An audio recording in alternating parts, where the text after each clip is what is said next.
Amantem Hanumono, non-communicable diseases, hypertension, diabetes, and many adults, papa. She said, Ghana Health Service Crano, Umhodrum. Na my me doctor, Fia Kome, our acting programs manager, Emma non-communicable disease control program, no, or not semi, a true job with maybe as say. Now, over time, sir, page 16, for your microphone. 499 aggrieved, failed, almost at the appeal petition. Or my penny Kufa, the name form can be a woman say, or more than can be any woman, and Mom Cotua, or Molo additional so. And she say, you ra 20 bar, and I would name a Casama, a Sukufui, 499, the Boo Moo.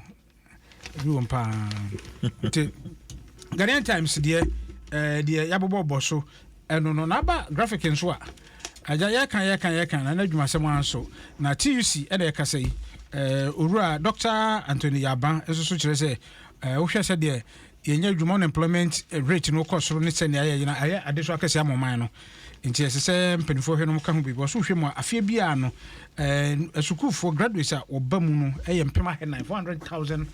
graduates ana fibia oba job market na eba ne se ne yenya adwuma ma o ma na kire se otete hosa na mo sa na yade a ha yen so afia o mpene akufo ado so o see Cape Coast airport no next year obeka tisod ama bibia asase koko farmers koko akuafo so one more pension no eno so o kire se asase abusumi eba besimu no name story na that the headline that front page name story na so page 20 and sa towing compulsory towing yeah page 16 and on about so but headline that graphic front page na story na kasa nti compulsory towing no so you say be start any oka no say baby and say u just baby and ya be to beba neko na wa ko hwe baby onu akwa kutua hoka nti graphic dia wode enambilo Kwasi right now see mama fa daily guide and fantoa so na daily guide o share front page na e wa ha Kojobonsu mfonyi edaha and I actually leave stage Kojobonsu tells Mahama and Obeka na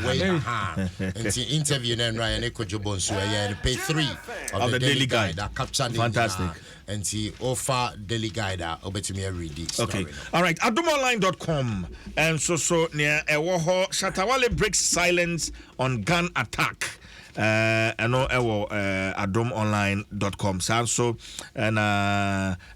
police arrest Funny Face following suicide note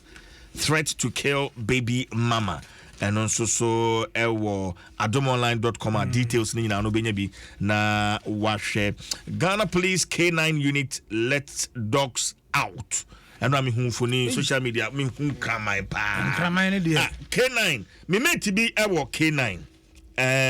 me mate bi K9 am say oyo mo mpanifo ni baako ma me hwe na minchiano anapay uniform no chef Sergeant Francis Sapon siasia and an friend when he said otum ni kapapa K9 na betwam wa hanim ha na hu kama na pa omu ka ni ma tim say yes because we didn't come and be good social media udi agro bedu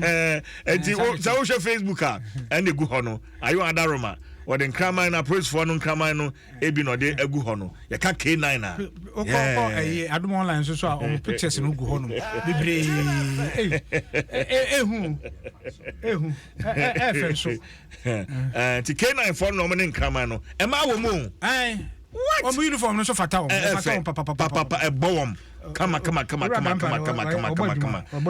o ma show mo ho kama enti K9 praise for no and I will share Facebook we e ma nko 1 2 3 4 5 6 na as em pass o mama no kon adoption adwuma na o kon adoption adwuma no approach ni o say o so hu uniform no kon adoption adwuma